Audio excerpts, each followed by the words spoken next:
అన్నం కలిపి స్పూన్తో తినిపిస్తోంది హేమ నందకు. ఇప్పటికే నువ్వు నాకు చాలా సేవ చేస్తున్నావు హేమ. స్పూన్ ఇలా ఇవ్వు, నేను తినగలను. ఎడమ చేత్తో స్పూన్ అందుకోబోయాడు. నా చేత తినడం నీకు ఇష్టం లేకపోతే అలాగే చెయ్యి. ఈ స్పూన్ ఎందుకు అడ్డం? నీ చేత్తోనే తినిపించు. భలే వాడివి, నా చెయ్యి కొరుకు తినేస్తే. స్పూన్ కింద పడేసి అన్నం ముద్దకట్టసాగింది. చెయ్యి తింటానా?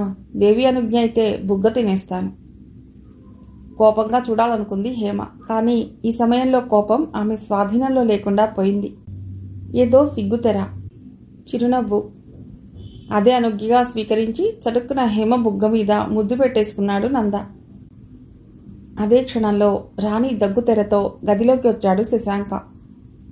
తడబాటుతో స్పూన్ నంద చేతికి పట్టించి అక్కడి నుంచి వెళ్ళిపోయింది హేమ. నీతో ఒక సంగతి మాట్లాడాలనుకుంటున్నాన్రా.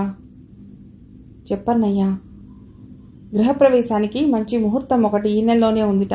గృహప్రవేశం, నీ పెళ్లి ఒకేసారి జరగాలని అమ్మ ఎంతగానో అనుకుంది.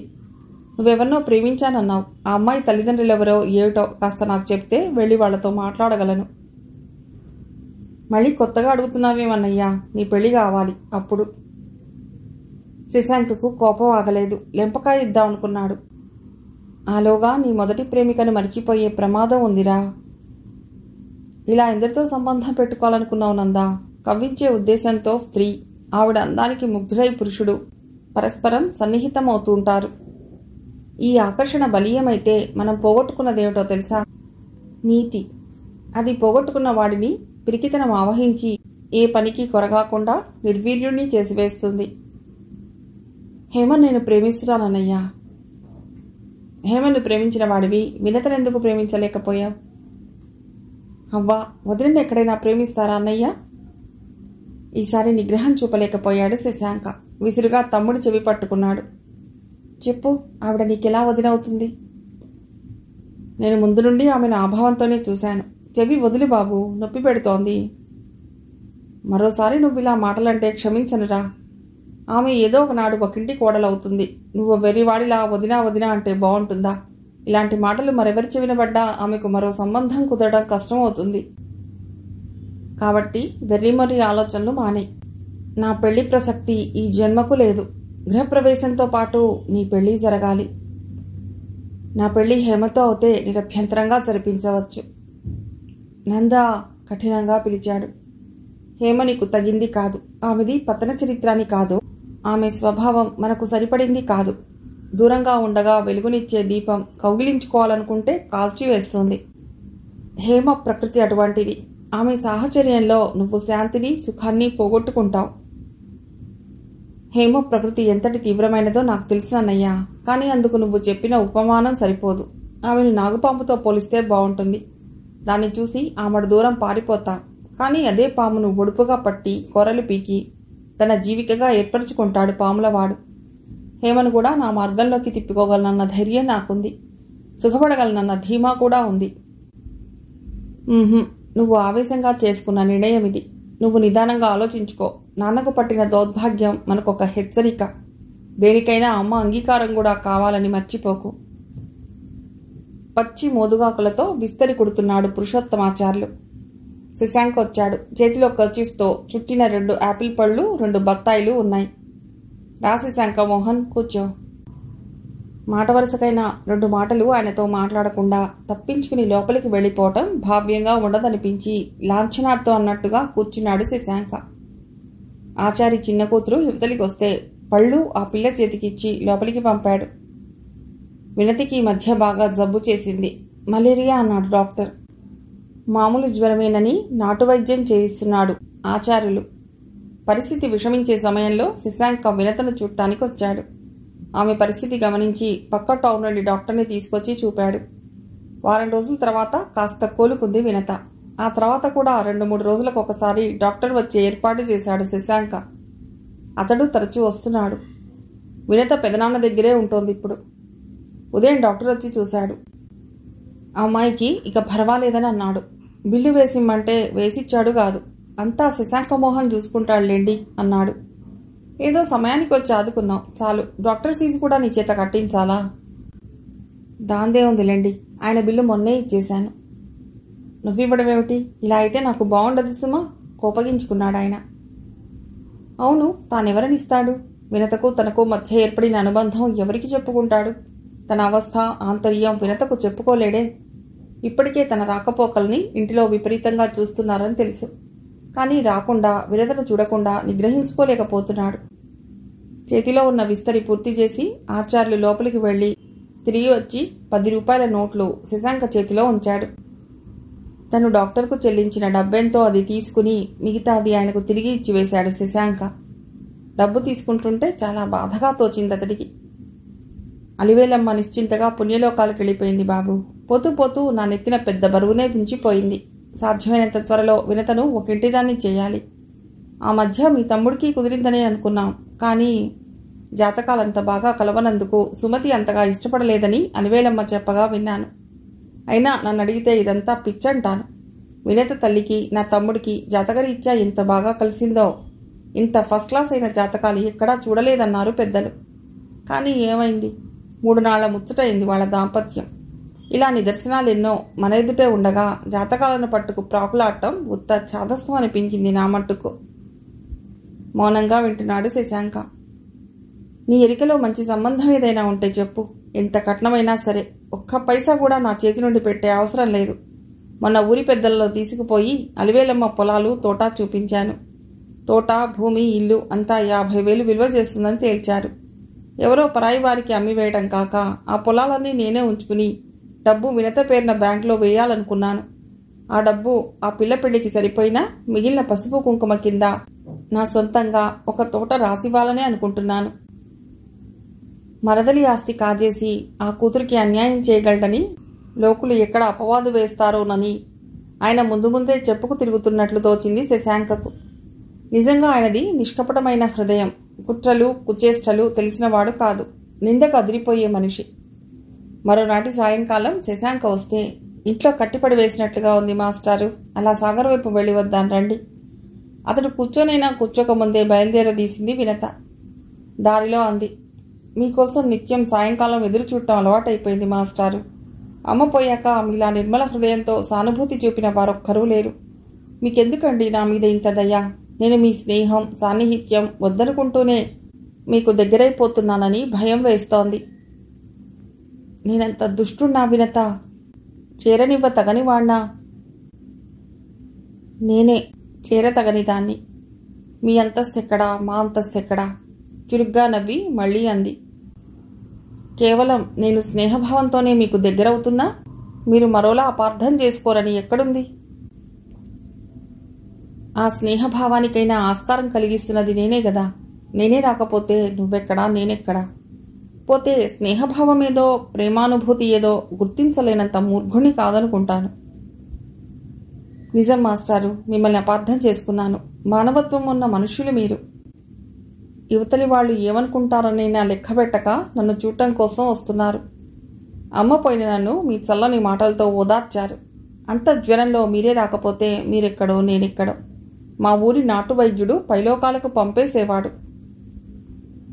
మీ అభిమానానికి కృతజ్ఞుణ్ణి వినత. తోచక చస్తున్నాను మాస్టారు. కాలేజీలు ఇప్పట్లో తెరిచే ఆశ కనిపించడం లేదు. నవలలు అవి ఎంతకని చదువుకోను.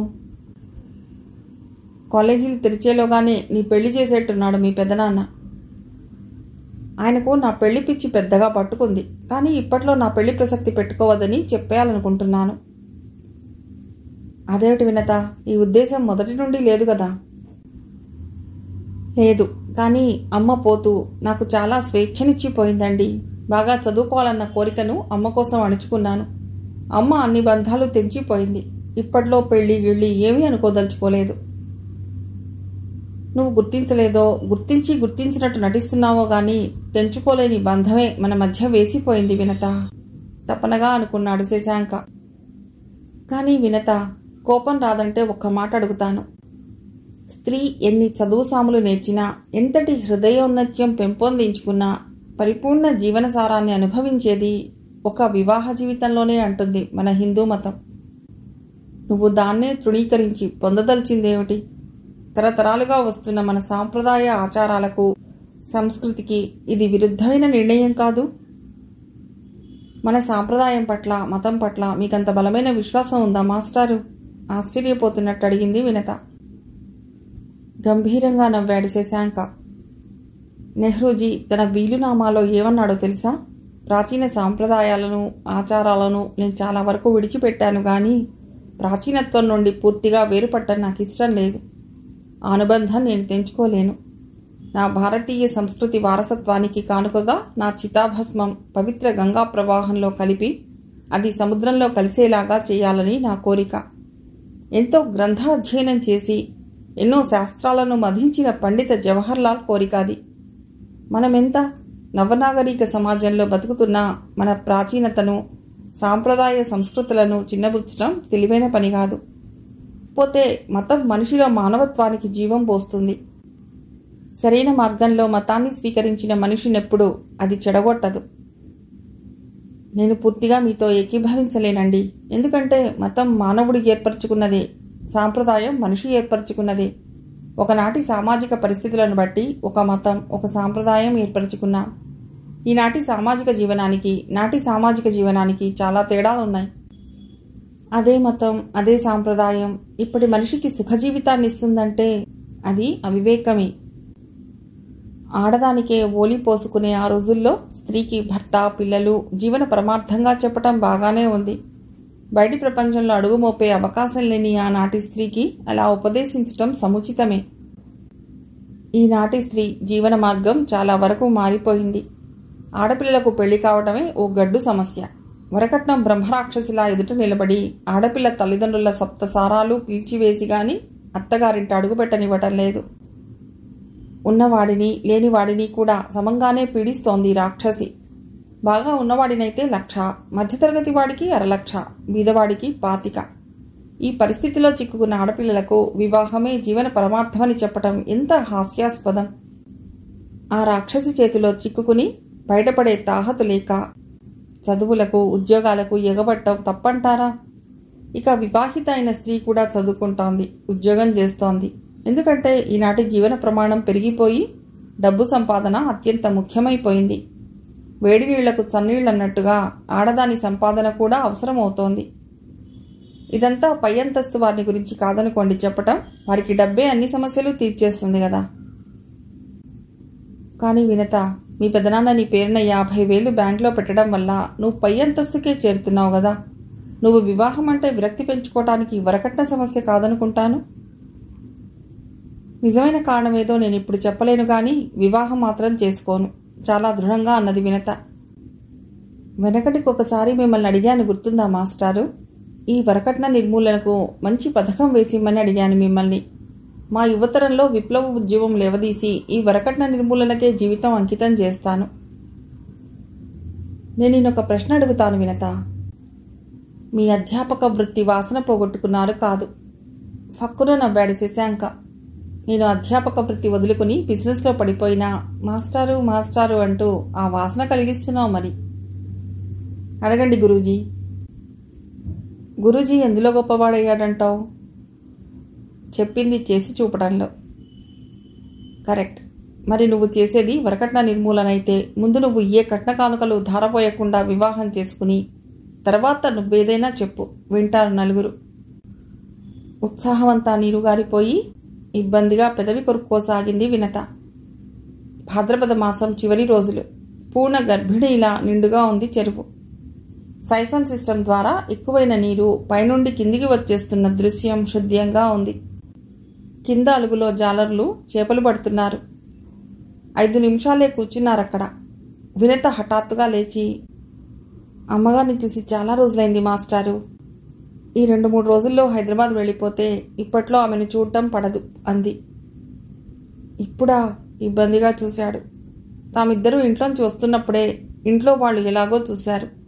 చీకటి పడిపోవడానికి ఎంతో వ్యవధి లేదు. ఇప్పుడు తనతో కొన్నూరు వస్తుందా? సమీపంలోనే ఆచార్ల వారి గొడ్లను కాస్తూ వెంకటిగాడున్నాడు. వాణ్ణి దగ్గరకు పిలిచి, మాస్టర్ గారితో కొన్నూరు వెడుతున్నాను, రేపు ఉదయం వస్తానని ఇంట్లో చెప్పు అని చెప్పింది వినత. మీ పెద్దవారేమైనా అనుకుంటారేమో వినత. అనుకోని, నేను దోవ తప్పి చరించడం లేదు గదు. నీ దృష్టిలో ఇది దోవ తప్పడం కాకపోవచ్చు, కానీ నీ మంచి చెడులు చూడవలసిన బాధ్యత ఇప్పుడు తనదనుకునే పెద్ద మనుషులకు. నా మంచి చెడులేవో నాకే అప్పగించిపోయిందండి మా అమ్మ. కాదు, తనకే అప్పగించినట్లు ప్రపంచం ఫీల్ అవుతుంది అంటూ నవ్వాడు శశాంక. ఇల్లు చేరేటప్పటికే 4 మూలల నుండి చీకట్లు కమ్ముకొచ్చేశాయి. ఆ రాత్రిపూట కొడుకుతో కలిసొచ్చిన వినతను చూసి కొద్దిగా ఆశ్చర్యపడింది సుమతి. వినతకు మాతృవియోగం సంభవించాక ఆమెను చూడటం ఇదే మొదలు. వినతను హృదయానికి అదుముకుని కంటతడి పెట్టింది సుమతి. ఇప్పుడు కులాసాగా ఉందా ఒంట్లో? చాలా చిక్కిపోయావు వినత. ఆ రాత్రి భోజనాలయ్యాక ఒక పక్క మీదే పడుకున్నారు వినత, సుమతి. నేనొక ప్రశ్న అడగాలని ఎన్నాళ్ల నుండో అనుకుంటున్నాను అత్తయ్యా. ఏమిటమ్మా? కోపగించుకోకూడదు, గోముగా అంది. సుమతి నవ్వింది. ఏమిటమ్మా వినత? ఇప్పుడు మావయ్య తిరిగొస్తే మీరు స్వీకరిస్తారా? సుమతి ఎంతమాత్రం ఊహించలేదు ఆ పిల్ల నుండి ఇలాంటి ప్రశ్న వస్తుందని. ఆ మాట వల్ల కలిగిన కలవరాన్ని, విషాదాన్ని పైకి ఎంతమాత్రం వ్యక్తపరచలేదామె. తేటగానే జవాబు చెప్ప ప్రయత్నించింది. భార్యగా కొన్నాళ్ళు, తల్లిగా కొన్నాళ్ళు పాత్ర వహించాను. ఈ జీవన నాటకంలో ఈ చరమ దశలో భక్తురాలిగా నటించి భగవంతుడనే డైరెక్టర్ కృప పొందాలని ఆశపడుతున్నానమ్మా. కాదత్తయ్యా, ఆయన వృద్ధులైపోయి ఉంటారు. తాగుడులో, స్త్రీ సాంగత్యంలో ఆయన రోగపీడితులై ఉంటారు. చేరనిచ్చిన ముండలు తరిమేసి ఉంటారు. ఈ దుస్థితిలో ఆయన అంతులేని పశ్చాత్తాపంతో మీ దగ్గరికొస్తే మీరు ఆయన్ని చేరనిస్తారా? చేరనివ్వనా? ఎంత మాట! చేరనివ్వటం కాదమ్మా, మనస్ఫూర్తిగా సేవ చేస్తాను. కానీ వెనుకటి జ్ఞాపకాలతో కాదు. ఆయన నా భర్త అన్న భావంతో కాదు. ఆయన నా బిడ్డలకు తండ్రి అన్న భావంతో చేరదీస్తాను, పూజిస్తాను. మీ బిడ్డల కోసమే మీరు ఆయన్ని ఒకనాడు దూరం చేసుకున్నారని విన్నాను. అవును, ఆనాడు నా బిడ్డలు పసికందులు.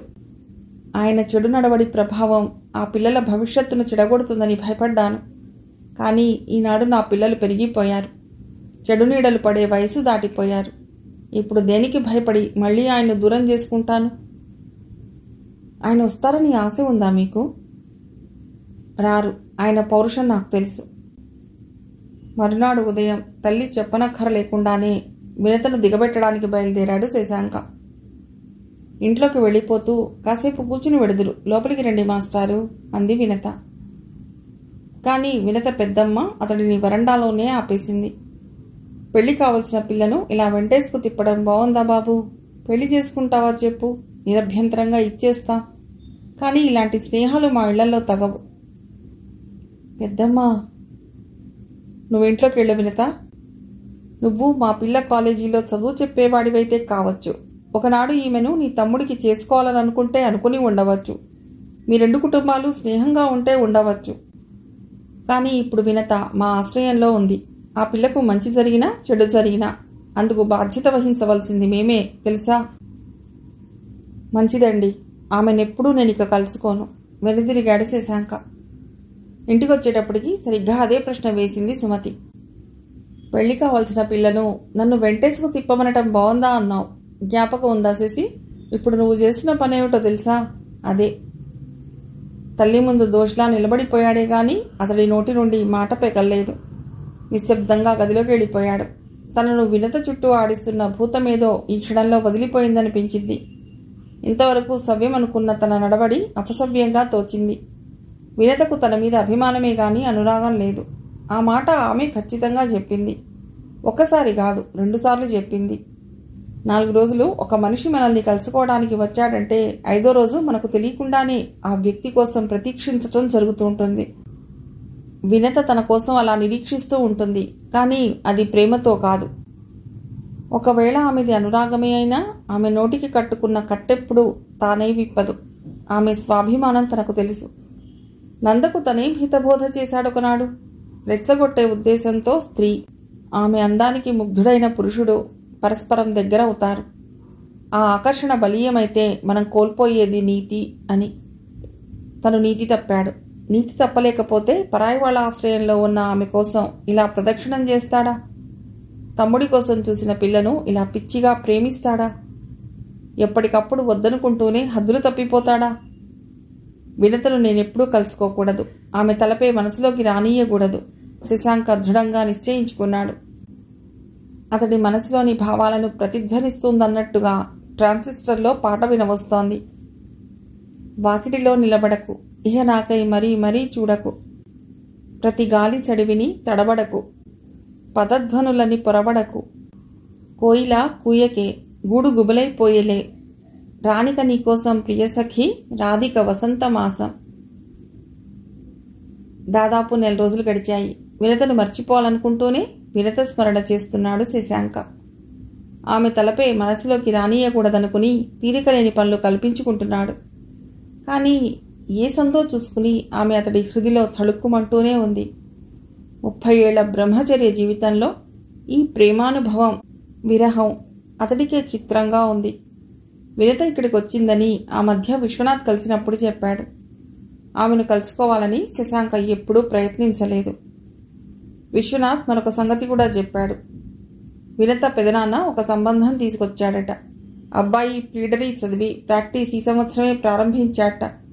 పెళ్లి చూపులకని ఆ అబ్బాయిని తీసుకొస్తే వినత తను పెళ్లి చేసుకోనని, అసలు పెళ్లి చూపులే జరగనివ్వలేదుట. తల్లి పోవటంతో వినత షాక్ తిన్నట్లుంది. ఆ దిగుల నుండి ఆమె ఇంకా కోలుకోలేదు.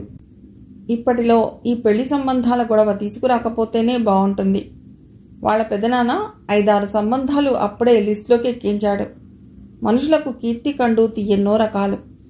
తల్లి తండ్రి లేని తమ్ముడి పిల్లలకు భేషైన సంబంధం చేసి కీర్తి దక్కించుకోవాలని తాపత్రయపడిపోతున్నాడు పాపం అన్నాడు. ఆ తర్వాత ఒకనాడు శశాంక ఒక స్నేహితుడిని సాగనంపడానికి రోడ్డు చివరి దాకా వెళ్లాడు. అతడితో వీడ్కోలు తీసుకుని వెనుదిరగబోతుంటే వినత ఎక్కడికో వెళ్లి వస్తూ కలిసింది. మాస్టారు చూసి చూడనట్టుగా వెళ్లబోయాడు. మాస్టారు ఎదురుగా వచ్చి నిలిచింది వినత. నా మీద కోపం వచ్చిందా? నీ మీద నాకెందుకు కోపం వినత? చాలా శాంతంగా అన్నాడు. నేను ఇక్కడికి వచ్చానని మీకు తెలుసు. ఒక్కసారి కూడా చూడటానికి రాలేదు. ఎందుకు చూడరావాలి? అదిగో కోపం వచ్చింది నా మీద. కోపం ఎందుకు? నలుగురికి మన స్నేహం బాగుండలేదు, రాలేదు. నలుగురికి బాగుండేదేమిటి అసలు? వాళ్ళకి ఏదీ బాగుండదు. అసలు నా తమ్ముడికి నిన్ను చేసుకుంటానని చెప్పి మాట తప్పినప్పుడే మన 2 కుటుంబాల మధ్య బద్ధ శత్రుతో ఏర్పడవలసిన మాట. కానీ చిత్రంగా మీ అమ్మగారి స్నేహశీలత వల్ల మన మధ్య స్నేహం బలపడిపోయింది. ఆ స్నేహం లోకానికి కంటగింపుగా ఉన్నప్పుడు మనం దూరం తొలగడమే క్షేమం. లేనిపోని అభాండాలు వచ్చి మీదపడి తర్వాత బాధపడి ఏం లాభం? ఏమిటేమిటి పలాయనవాదం చిత్తగిస్తున్నారా? తమాషాగా కళ్ళు పెద్దవి చేసి చూసింది వినత. నడి రోడ్డులో నిలబడి ఇలా ఎంతసేపు మాట్లాడతాం? అలా పార్క్ దాకా నడుద్దాం రండి. అమ్మో, పార్కులు షికార్లు అయితే ఇంకే ఉంది? హాస్యంగా గుండెల మీద చేయించుకున్నాడు శశాంక. మాస్టారు మీ మీద నాకు గొంతు దాకా కోపం వచ్చేస్తోందండి. బుగ్గమూతి పెట్టింది వినత. నీ కోపం వస్తే నేను భరించగలనా? వినతతో కదిలాడు శశాంక. హాస్యంగా నవ్వేస్తూ తిరిగి అతడి నెత్తిమీద ఎక్కి కూర్చున్న భూతం ముసిముసిగా నవ్వుకోసాగింది. ఇహ ఏం మాట్లాడతావో మాట్లాడు వినత. పార్క్లో ఓ మూల ఎండబడిని చోట దిల్కా రాజా పొద పక్కన కూర్చున్నారిద్దరు. సాయంత్రం కావటానికి ఇంకా 1 గంట టైం ఉంది. దూరంగా తోటమాలి పాదుల్లో పడిన చెత్త చెదారాన్ని తీసివేస్తున్నాడు. మీకేం లేవా మాట్లాడటానికి?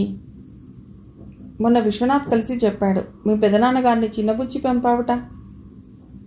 నేనక్కడ నుండి వచ్చేటప్పుడే ఆ సంగతి చెప్పాను ఆయనకు. చెప్పినా వినకుండా అబ్బాయిని వెంటబెట్టుకొస్తే ఏం చేయను? లానంగా నవ్వింది. ఎందుకంత పట్టుదల నీకు? అర్థం కానట్టుగా అడిగాడు. నాకిష్టం లేదు పెళ్లి చేసుకోవటం. ఇంకా చదువుకోవాలనే. చేతి దగ్గరే ఉన్న దిల్కా రాజా పూలగుత్తి అప్రయత్నంగా కోశాడు. గుప్పున వాసన చూసి ఒక్కో పువ్వు సుతారంగా తాకసాగాడు. ముఖం పక్కకు తిప్పుకుంది వినత. ఇహ ఈ జీవితానికి పెళ్లి చేసుకోవటం కుదరదు. ఎందుకని కొద్దిగా ఉద్వేగపడ్డాడు శశాంక. మనసొకరికి మనువు మరొకరితోనా? ఈ మోసం, ఈ మానసిక వ్యభిచారం నా వల్ల కాదండి. మా అమ్మే ఉంటే ఆమె కోసం విషం మింగమన్నా మింగేదాన్ని. ఆమె లేకపోయాక ఈ వైద్యం ఎవరికోసం చేయను?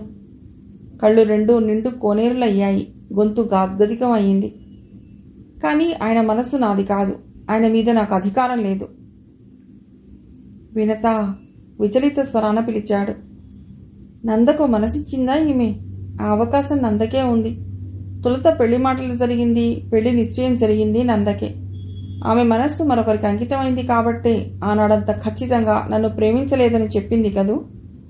ఇప్పటికైనా నిజం తెలిసి బతికిపోయాడు గాని ఈలోగా తను బయటపడిపోయి ఉంటే ఎంత అసహ్యంగా ఉండేది. ఓహ్, నంద ఆ ఫూల్ నన్ను వినతను కూడా మోసం చేశాడు. ఎవరినో ప్రేమించానని గాలి కబుర్లు చెప్పి ఇప్పుడు హేమను ప్రేమించానంటున్నాడు. అందుబాటులో ఉన్న ఆడది కాబట్టి ఆమె ఆకర్షణకు లొంగిపోయాడు. అది ప్రేమంటే తన మనస్సు అంగీకరించడం లేదు. అసలు హేమ అంగీకరిస్తుందా? వాడి పిచ్చి గాని. వినతతో నంద పెళ్లి నిశ్చయం చేస్తాను. ఇహ వాడెన్ని దొంగ కబుర్లు చెప్పినా నమ్మేది ఆగేది లేదు. అన్నీ ఆవేశంగా తనలోనే అనుకుంటున్నాడు. నాకు తెలిసింది వినత, నువ్వెవరిని ప్రేమించావో నాకు తెలిసిపోయింది. అతడి కోసం నీ జీవితం పాడు కావటానికి ఎంత మాత్రం వీల్లేదు. అతడితోనే నీ పెళ్లి జరుగుతుంది. తప్పకుండా జరిపించి తీరుతాను. శశాంక ఆవేశంగా లేచాడు. మాస్టారు, మీరు వినత కంగారుగా అనుమానంగా పిలుస్తుంటే అతడు వినిపించుకోకుండా గబగబా నడిచిపోయాడు. అతడు పారేసిపోయిన పూలగుత్తిని అందుకుని చెంపలకు మృదువుగా తాకిస్తూ వెర్రిగా నవ్వుకుంది వినత. రండి శాస్త్రి గారు, ఆరుబయట కుర్చీలు తెప్పించి వేయించాడు శశాంక. గృహప్రవేశానికి ముహూర్తం పెట్టాలనేనా?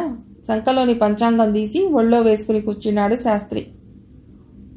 గృహప్రవేశం, తమ్ముడి పెళ్లి. లోపల నుండి తమ్ముడి జాతకము వినత జాతకము తెచ్చి శాస్త్రి చేతికి అందించాడు శశాంక. కంటిజోడు ఒకసారి సవరించుకుని జాతకాలు పరిశీలించసాగాడు శాస్త్రి. కాసేపు పంచాంగం తిప్పేశాడు. ఇంటికి పెళ్లికి కూడా 15 రోజుల్లో భేషైన లగ్నం ఉంది. వ్యవధి తక్కువ అనుకుంటే మరొకటి చూస్తాను. పర్వాలేదు, అదే ఖాయం చేయండి. గృహప్రవేశానికి పెళ్లికి లగ్నపత్రిక రాశాడు శాస్త్రి. గృహప్రవేశం ఒకరోజు ముందుగా నిర్ణయం అయింది. ఇంట్లోంచి పసుపు కుంకుమ తెప్పించి లగ్నపత్రిక 4 మూలలకు అంటించాడు. గొంతు సవరించుకుని ఒకసారి రాసిందంతా పైకి చదివాడు. హేమా, శాస్త్రి గారికి తాంబూలం బట్రా. 2 తమలపాకులు 2 బొక్కలు తీసుకొచ్చింది హేమ. 25 రూపాయలు అందులో పెట్టి శాస్త్రి దోసిట్లో ఉంచాడు శశాంక. 5 నిమిషాల కిందటే అక్కడికొచ్చాడు నంద. లగ్నపత్రిక చదవటం విన్నాడు. తను విన్నది నిజమా అనిపించింది. నమ్మకం చాలక దగ్గరికి వచ్చి స్టూల్ మీదున్న లగ్నపత్రికలు చేతిలోకి తీసుకుని చదువుకున్నాడు. వివరణం అయిపోయింది అతడి మొహం. 2 శుభకార్యాలు మీ చేతుల మీదుగానే జరిగిపోవాలి. మరెక్కడా ఆ టైంకు ఒప్పుకోకండి. అంతకంటేనా? మీకు తెలిసిన వంట బ్రాహ్మలను భజంత్రీలను నేను కుదిర్చి పెడతాను. మీకు ఆ శ్రమే అక్కర్లేదు. శశాంక నోట్లో మాట ఉండగానే అందుకున్నాడు శాస్త్రి. శాస్త్రి వెళ్ళిపోయాక, రేపు నువ్వు వెళ్ళి అమ్మని తీసుకురావాలి నందా. అమ్మ లేకపోతే ఏ పని జరుగుతుంది ఇక్కడ అన్నాడు శశాంక. అబ్బా, ఇంత కుట్ర చేసి ఏం జరగనట్లే ఎంత నెమ్మదిగా మాట్లాడుతున్నావన్నయ్యా. వినతతో నా పెళ్ళా అంటూ సాగదీశాడు హేళనగా. ఆ కుట్రేదో నీ వల్లే జరిగిందిరా ఒకనాడు. ఇప్పుడు జరుగుతున్నది ఆ కుట్రకు శాస్తి. నేను కుట్ర చేశానా? కాదు. ఎవరినో ఇదివరకే ప్రేమించానని చెప్పటం ఉత్తుత్తి మాటలే కాదు. అవును, అయితే మొండిగా ప్రశ్నించాడు నంద. ఇహ నువ్వేం చెప్పినా వినదలుచుకోలేదురా నేను. కాళ్ళు చేతులు కట్టిపడేసి పీటల మీద కూర్చోబెట్టి నీ చేత వినత మెళ్ళలో 3 ముళ్ళు వేయిస్తాను తెలుసా?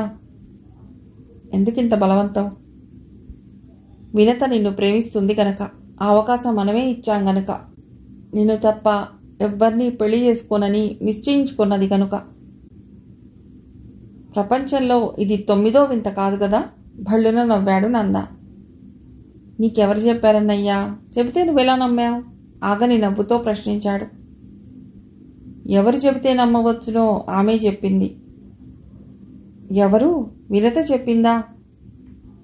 నేనెంత చెప్పినా నీకు అపనమ్మకంగా ఉంది. వెళ్ళి వినతనే కనుక్కో. ఎందుకు కనుక్కోను? ఆవిడ నిన్ను ఆట పట్టించాలనుకుంది. నువ్వేమో లగ్నం పెట్టించేదాకా వచ్చేశావు.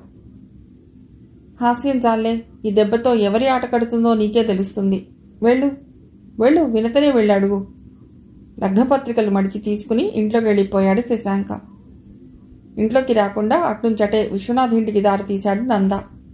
పైన గదిలో అద్దం ముందు నిలబడి జడల్లుకుంటోంది వినత. మిమ్మల్ని మాట్లాడగాలనొచ్చాను వినితా కుమారి.